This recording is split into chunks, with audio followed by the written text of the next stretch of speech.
Pemirsa pelaksanaan TNI Manunggal Membangun Desa TMMD ke-124 oleh Kodim 1609 Buleleng di Desa Depehe, Kecamatan Kebun Tambahan Buleleng telah mulai dengan kegiatan betonisasi jalan.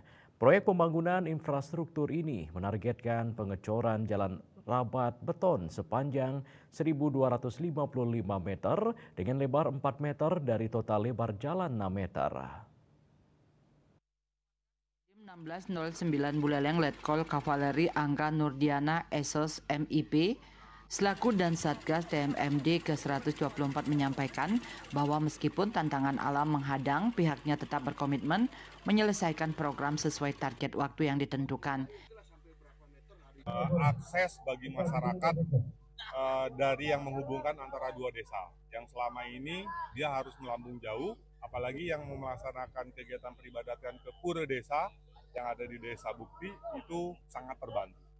Apalagi dengan air di samping untuk 60 kakak, mereka kan selama ini petani mangga yang sungguh sangat memerlukan air dalam rangka penggemuran dan pemberian pupuk di mangga. Hingga kini proses pembangunan baru mencapai 10%. Cuaca yang kurang bersahabat dengan intensitas hujan yang tidak menentu tidak menyurutkan semangat para personel Satgas TMMD ke-124. Mereka terus bekerja keras di lapangan demi mewujudkan akses jalan yang lebih baik bagi masyarakat setempat. Yasri Yuli, Bali TV.